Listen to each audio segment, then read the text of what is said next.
बनिहाल में सीआरपीएफ वॉनकॉय पर हमले की साजिश का खुलासा हो गया है। इसे लेकर जम्मू के आईजीपी एमके सिन्हा ने प्रेस कॉन्फ्रेंस कर तफसीली जानकारी दी।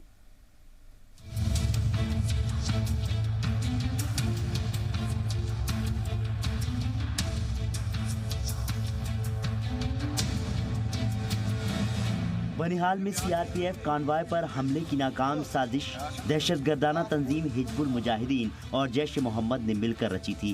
धमाके में इस्तेमाल की गई कार को बैन किए गए तंजीम जमात इस्लामी जम्मू कश्मीर की स्टूडेंट विंग जमात उलमा जम्मू कश्मीर ने तैयार किया था। जम्मू पुलिस ने इस हमले की प्लानिंग के मॉड्यूल का पर्दाफाश कर दिया। इस मामले में पुलिस ने अब तक 6 मुलजिमों को गिरफ्तार कर लिया है। इनमें बठिंडा की सेंट्रल यूनिवर्सिटी का पीएचडी स्कॉलर हिलाल मंटू भी शामिल है, जो जमात की स्टूडेंट विंग का मेंबर है। उसे पिछले हफ्ते बठिंडा से गिरफ्तार किया गया था। जम्मू के आईजी एमके सिन्हा ने बनिहाल धमाके की साजिश का पर्दाफाश करते हुए पूरे मामले को सुलझाने का दावा किया है।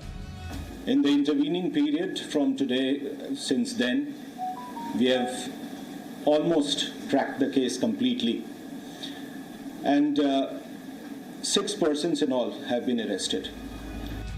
जम्मू कश्मीर पुलिस के मुताबिक 30 मार्च को बनिहाल में पुलवामा की तरह कार ब्लास्ट करके सीआरपीएफ कानवाय पर हमला करने की कोशिश की गई। अगले ही दिन पुलिस ने इस कार को ब्लास्ट करने वाले ओवैस अमीन नाम के खुदकुश हमलावर को पकड़ लिया। इसके बाद मामले की जांच के लिए एसआईटी तश्कील की गई। पुलिस ने जनूबी कश्मीर के उमर शफी, टोपिया के रहने वाले आकिब शाह, शाहिद वानी उर्फ वाटसन और वसीम अहमद डार उर्फ डॉक्टर और चकोरा पुलवामा के रहने वाले वसीम अहमद डार उर्फ डॉक्टर को गिरफ्तार किया। इसके बाद बठिंडा की सेंट्रल यूनिवर्सिटी से पीएचडी कर रहे हिलाल मंटू को पकड़ा। हिलाल को मीडिया के सामने पेश किया गया। Person whom we arrested from Central University Bhatinda in Punjab, who is a PhD student doing some research on anxiety amongst students, Hilal Ahmad Mantu. Hilal Mantu is an active rukun of Jamaatul Tulba, which is the student wing of Jamaat-e-Islami.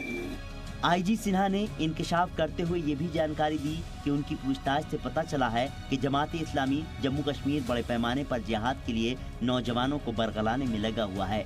उन्होंने कहा कि NIA इस पर आगे की जांच कर रही है। ब्यूरो रिपोर्ट, जी मीडिया।